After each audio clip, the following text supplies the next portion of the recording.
नमस्कार, स्वागत है आप सभी का न्यूज अपडेट की इस बुलेटिन में। मेरा नाम है सिद्धांत त्रिपाठी।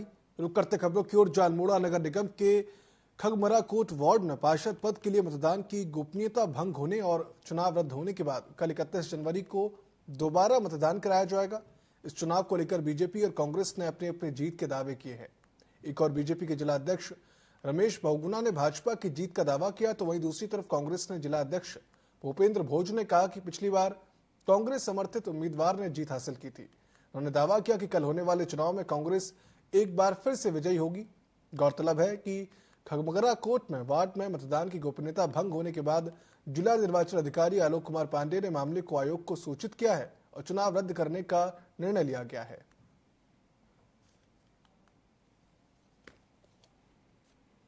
उसमें हमने पार्टी ने तो किसी को सिंबल नहीं दिया था पार्षद पर, लेकिन कांग्रेस समर्थित उम्मीदवार उसमें चुनाव लड़े थे और जो कांग्रेस समर्थित उम्मीदवार चुनाव लड़े उनमें से लगभग 13 जो सदस्य हमारे वो चुनाव जीत कर आए हैं। जो हमारे कांग्रेस पार्टी से जुड़े हुए हैं, कांग्रेस के पदाधिकारी हैं, वो चुनाव जीत कर आए हैं। और जहाँ तक खगमरा कोर्ट के चुनाव की बात है, खगमरा कोर्ट का चुनाव तो जो है पीठासीन अधिकारी की गलती से जो है चुनाव प्रभावित हुआ है, तो उसमें जो वहाँ के जो प्रत्याशी है उनका तो कोई दोष है नहीं। भारतीय जनता पार्टी ने हमारे वहाँ खगमरा कोर्ट में नीमा वर्मा जी को टिकट दिया हुआ है। मैं खगमरा कोर्ट की जनता से भी अपील करना चाहता हूं कि श्रीमती नीमा वर्मा को विजयी बना करके अल्मोड़ा में जो खगमरा कोर्ट के विकास कार्य रुके हुए हैं, भारतीय जनता पार्टी का पार्षद जीत कर आता है तो और ज्यादा, क्योंकि चेयरमैन हमारे बने हुए हैं पार्टी के, तो और द्रुत गति से वहां का विकास होगा। उत्तराखंड में 27 जनवरी को समान नागरिक संहिता लागू हो चुकी है और अब प्रदेश भर में मुख्यमंत्री धामी का भव्य तरीके से स्वागत किया जाएगा। उत्तराखंड भाजपा के प्रदेश महामंत्री आदित्य कोठारी ने कहा कि उत्तराखंड यूसीसी लागू करने वाला पहला राज्य बना है और अब मुख्यमंत्री धामी का पूरे प्रदेश में भव्य और विशाल तरीके से स्वागत किया जाएगा। मुख्यमंत्री 3 फरवरी तक दिल्ली के चुनाव में व्यस्त है, उनके आते ही जगह जगह उनका स्वागत किया जाएगा। साथ ही उन्होंने कहा कि उत्तराखंड में यूसीसी लागू होने के बाद अब और भी प्रदेशों में यूसीसी लागू हो सकता है।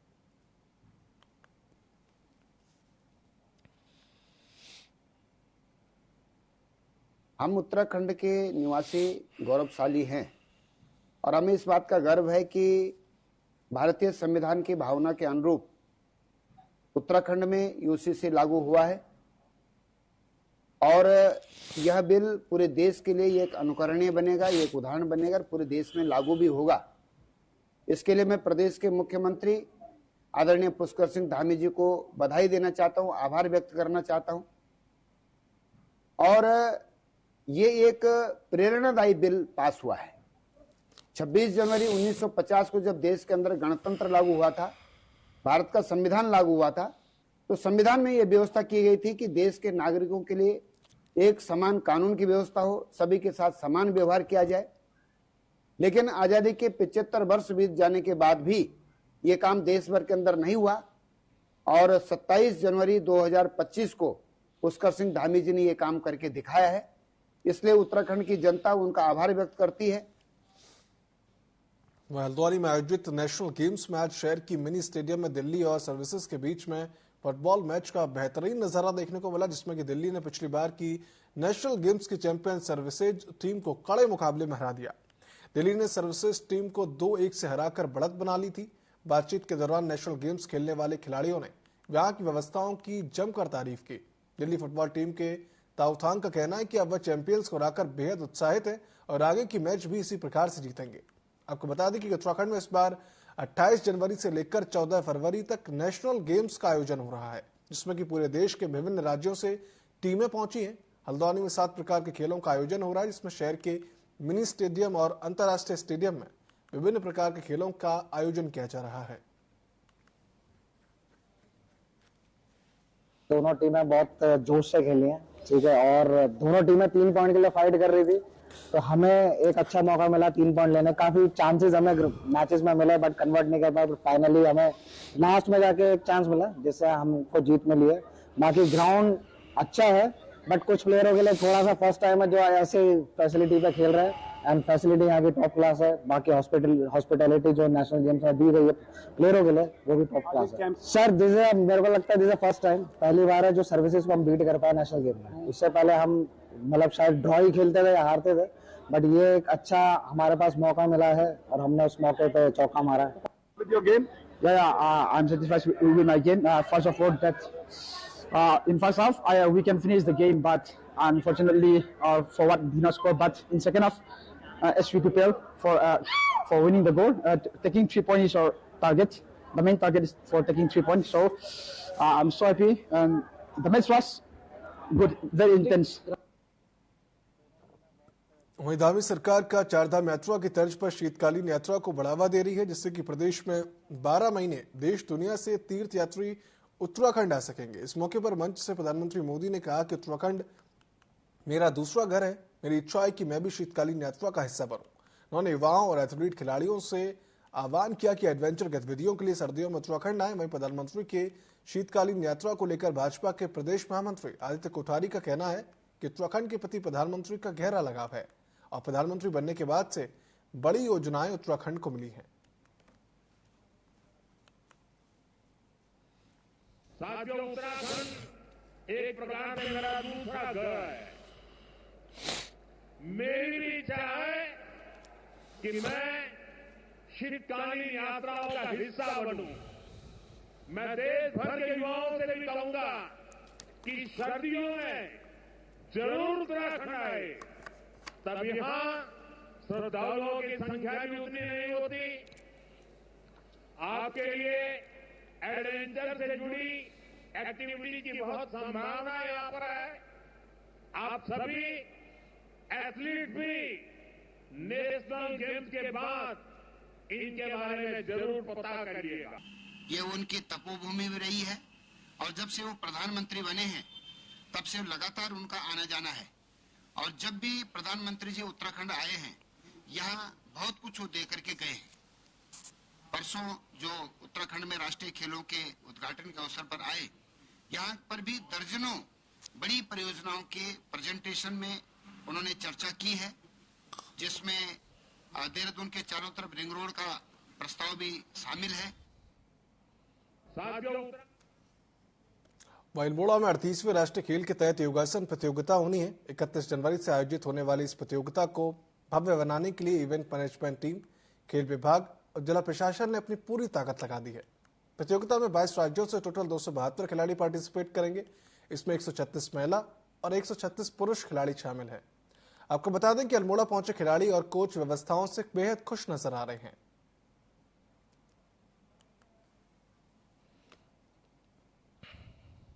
गेम्स में आ रही हूँ ऐसे कोच, बहुत अच्छा लग रहा है। यहाँ का एटमॉस्फेयर बहुत ही अच्छा है। अकोमोडेशन, फूड और ट्रांसपोर्टिंग बहुत अच्छा है। सबसे स्पेशल यहाँ पर मुझे अच्छा ये लगा कि यहाँ की पुलिस हमें बहुत सपोर्ट करती है। गर्ल्स को कहीं अकेले छोड़ते नहीं है, हमारी सुरक्षा के लिए हमारे साथ ही रहते हैं। और यहाँ का एटमॉस्फेयर भी बहुत ही अच्छा है, लोकेशन बहुत बढ़िया है।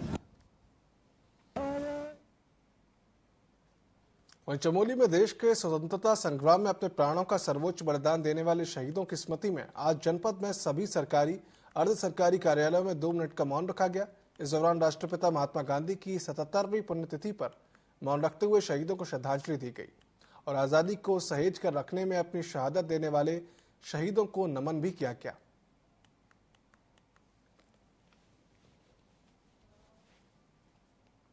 तो वहीं चमोली में स्वास्थ्य विभाग 3 से 10 फरवरी तक एनीमिया मुक्त उत्तराखंड के तहत गर्भवती महिलाओं के लिए पल्स एनीमिया महाअभियान का शुभारंभ करेगी। मुख्य चिकित्सा अधिकारी डॉक्टर अभिषेक गुप्ता ने बाल विकास विभाग से समन्वय स्थापित कर आंगनबाड़ी कार्यकर्ताओं से प्रभावी काम करने के लिए कहा। उन्होंने बताया कि अभियान की सभी तैयारियां पूरी कर ली गई हैं और सभी स्वास्थ्य केंद्रों और आयुष्मान आरोग्य मंदिरों में स्वास्थ्य कार्यकर्ता गर्भवती महिलाओं की एनीमिया की निःशुल्क जांच और उपचार करेंगे। गर्भवती माताओं में पल्स एनीमिया प्रोग्राम चलाया जा रहा है, जिसमें सभी गर्भवती माताओं की हीमोग्लोबिन की 3 फरवरी को जांच होगी एवं 4 से 10 फरवरी तक मॉपअप राउंड चलाया जाएगा। इसमें सभी गर्भवती माताएं जो हमारे पास रजिस्टर्ड हैं, करीब 1925 गर्भवती माताएं हमारे पास रजिस्टर्ड हैं, उनकी एएनएम सेंटर पर एएनएम द्वारा हीमोग्लोबिन की जांच होगी। उसके उपरांत उनको जो है डॉक्टर के पास, जो हमारी निकटतम चिकित्सा इकाई होंगी। हमारी ऐसी 12 चिकित्सा इकाई हैं जहां पे उनका ट्रीटमेंट किया जाएगा, उनको चिकित्सा सलाह दी जाएगी, उनको एनीमिया से अच्छे जूझने के लिए अच्छे खाने की सलाह दी जाएगी। देहरादून स्थित भारतीय वन्यजीव संस्थान में वन्यजीव प्रबंधन के 39वें सर्टिफिकेट कोर्स के विदाई समारोह का आयोजन किया गया। कार्यक्रम उत्तराखंड राज्यपाल retired lieutenant general Gurmeet Singh ने बतौर मुख्य अतिथि इसमें शिरकत की। इस दौरान उन्होंने वन्यजीव प्रबंधन में 39वें प्रमाण पत्र पाठ्यक्रम के अधिकारी प्रशिक्षुओं को सम्मानित किया। साथ ही विशिष्ट स्मृति चिन्ह स्टोर का उद्घाटन भी उन्होंने किया। इस पहल का उद्देश्य वन्य जीव संरक्षण के प्रति जागरूकता फैलाना है। वहीं राज्यपाल ने सभी प्रशिक्षुओं और पुरस्कार विजेताओं को बधाई दी।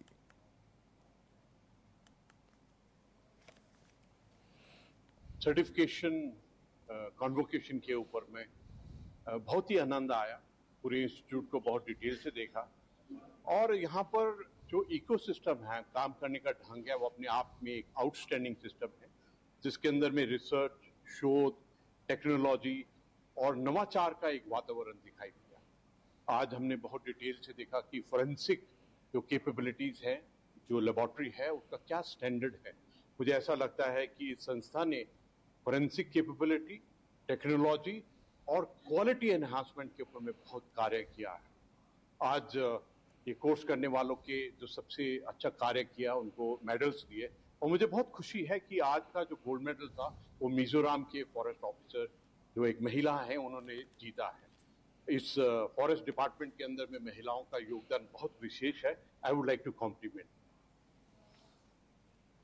वहीं देहरादून के जिलाधिकारी लगातार बाल भिक्षा पर रोक लगाने के लिए कोशिश कर रहे हैं। जिलाधिकारी समन बंसल ने मीडिया से बातचीत के दौरान कहा कि ऐसे बच्चे जो चौक चौराहे पर भिक्षा मांगते हैं उनकी मुख्य धारा शिक्षा है। ऐसे बच्चों के लिए हमारी टीम 24 घंटे डेडिकेटेड वाहन से पेट्रोलिंग करती है और रिकवर करके इंटेंसिव शेल्टर यूनिट में उन्हें ले जाती है। वाहन को एक्टिवेट बेस्ड लर्निंग से जोड़ा जाता है। जब उनका बिहेव थोड़ा चेंज हो जाता है फिर उनको 1-2 महीने के बाद फॉर्मल एजुकेशन से लिंक कर दिया जाता है। जो हमारे बच्चे भिक्षावृत्ति में हैं तो उनका तो उसी को पूर्ण करने के लिए डेडिकेटेड वाहन हमारे 24 आवर्स पेट्रोलिंग करते हैं ट्रंक रूट्स पे, चौक चौराहों पे, और उनको रिकवर करके हमारा जो इंटेंसिव शेल्टर यूनिट है वहाँ पर उनको हम संरक्षण प्रदान करते हैं। उनको एक्टिविटी बेस्ड लर्निंग से जोड़ते हैं, रिक्रिएशन, स्पोर्ट्स, और धीरे धीरे उनको हम फिर 1-1.5 महीने बाद, 2 महीने बाद फॉर्मल एजुकेशन से लिंक कर देंगे। जब उनका बिहेवियरल चेंज हो जाएगा, माइंड ट्रांसफॉर्म हो जाएगा। जो हमारे बच्चे भिक्षावृत्ति उत्तरकाशी के तामाखानी टनल में दोनों ओर से पानी का रिसाव हो रहा है, जिसके चलते पैदल चलने वाले राहगीरों को भारी परेशानियों का सामना करना पड़ रहा है। टनल के अंदर रिसाव के कारण कीचड़ हो गया है। जनपद के आला अधिकारी रोजाना इस टनल के अंदर से गुजरते हैं, लेकिन स्थिति को देखकर भी अनजान बने हुए हैं। नगर पालिका का कहना है कि उनके पास इतना बजट नहीं है कि वो इसकी बंद पहाड़ी नालियों को खुलवाकर सफाई करवा सके। वहीं जनता की परेशानी को कोई सुनने को तैयार नहीं। तामाखानी सुरंग में जो है, जो कि एक मुख्य मार्ग हम कहेंगे, क्योंकि बाहर तो आपको पता है कि वहाँ पर कूड़ा कई सालों से है, तो वो बाहर का मार्ग बंद है, तो लगातार जो है उसी मार्ग से आवाजाही जो होती है। और तामाखानी सुरंग में पिछले काफ़ी समय से जो है वो पानी रिस रहा है, जिससे वो खतरा बना हुआ है। जैसे कि आप देख रहे हैं कि आजकल जो है लगातार भूकंप के झटके उत्तरकाशी में जो है काफ़ी दिन से लगातार आ रहे हैं, तो कहीं ना कहीं ये भी जो एक खतरे का संकेत है। और तामाखानी सुरंग में जिस तरीके से पानी का अंदर भराव हो रहा है, कहीं ना कहीं जो है वो बहुत एक खतरे की जग में आप नजर आने लगा कि मेंटेनेंस बहुत आवश्यक है और कहीं ना कहीं सरकार को जो है इस ओर ध्यान देना चाहिए। कर्मचारी लगातार वहाँ सफाई व्यवस्था देख रहे हैं। जो उसमें पानी का रिसाव की समस्या है वो नगर पालिका से रिलेटेड नहीं है। बाकी जो हम सफाई व्यवस्था देख रहे हैं, नगर कंटिन्यू वहाँ पे सफाई व्यवस्था देख रहे हैं। तो क्या हो सकता है उसका, अगर उसमें जिस विभाग से रिलेटेड वो निर्माण किया गया है उनसे आप कर सकते हैं बात। वहीं देहरादून में राष्ट्रपिता महात्मा गांधी की पुण्यतिथि के अवसर पर कांग्रेस जनों ने पुष्प अर्पित कर बापू को याद किया। वहीं इस दिन को गांधी जी की पुण्यतिथि की याद में भारत में शहीद दिवस के तौर पर मनाया जाता है। यह दिन राष्ट्रपिता महात्मा गांधी और देश की आजादी के लिए बलिदान देने वाले सभी शहीदों को श्रद्धांजलि देने के लिए समर्पित है। के दिन जो है राष्ट्रपिता जिन्हें हम कहते हैं, महात्मा गांधी जी की हत्या आरएसएस के ही विचारधारा की गोडसे ने की थी और इस देश से ऐसा व्यक्ति छीनने का काम किया था उन्होंने जिसने इस देश को आजादी दिलाने का काम किया था और अहिंसा के रास्ते पे चल के जिस व्यक्ति ने इस देश को अंग्रेजों से जो हम गुलाम थे 100 सालों से भी ज्यादा तक हमें आजादी दिलाने का कार्य किया और आज उसी गोडसे को भारतीय जनता पार्टी हीरो दिखा करके जनता के सामने बात जब करती है तो बड़ा दुख होता है क्योंकि ये पूरा देश जो है राष्ट्रपिता महात्मा गांधी का सम्मान करता है और उन्हें उनकी वजह से आज और आप और हम यहाँ बैठ के इस खुली हवा में सांस ले रहे हैं और बात कर रहे हैं। के दिन जो है खबरों की ओर जहां शहर के नुमाइश मैदान में सुबह बड़ा हादसा होते होते टल गया जब हाई टेंशन बिजली की तार अचानक गिर गई। तार गिरते तेज धमाकों जैसी आवाजें गूंज उठी जिससे लोगों में दहशत फैल गई और घबराए दुकानदार सामान पकड़कर भागने लगे। साथ ही आसपास रहने वाले लोग भी अपने घरों से बाहर निकले और देखते ही देखते इलाके में अफरा तफरी मच गई।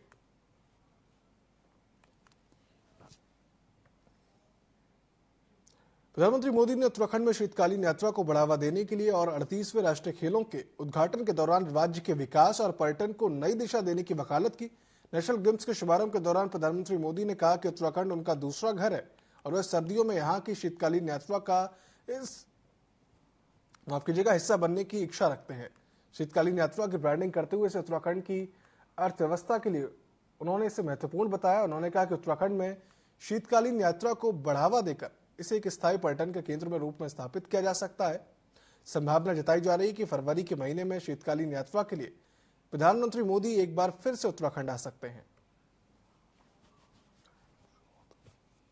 प्रधानमंत्री जी का जिस प्रकार से केदारनाथ के प्रति, जिस प्रकार से बद्रीनाथ के प्रति, जिस प्रकार से माँ गंगा से, जिस प्रकार से उत्तराखंड की इस देवभूमि से लगाव है, उन्होंने कल अपने भाषण में भी कहा है कि उत्तराखंड उनका दूसरा घर है। निश्चित रूप से इससे उनके प्रेम जो उत्तराखंड के प्रति है वो छलकता है और वे लगातार हो सकता है देश के पहले ऐसे प्रधानमंत्री होंगे जो देवभूमि में कई बार जो है विभिन्न रूप में जो है उत्तराखंड से जुड़ते रहे हैं। अब की बार शीतकालीन यात्रा के लिए माननीय प्रधानमंत्री जी ने अपने उद्बोधन में कहा है, तो हम यही उम्मीद करते हैं कि माननीय प्रधानमंत्री जी शीतकालीन यात्रा के लिए हम सबको प्रेरित करने के लिए निश्चित रूप से उत्तराखंड इस देवभूमि में पदार्पण करेंगे।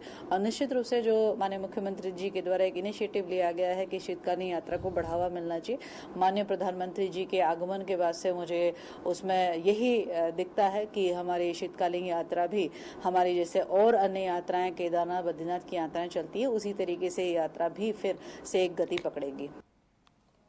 न्यूज अपडेट की इस बुलेटिन में फिलहाल इतना ही। आप देखते रहिए TV24।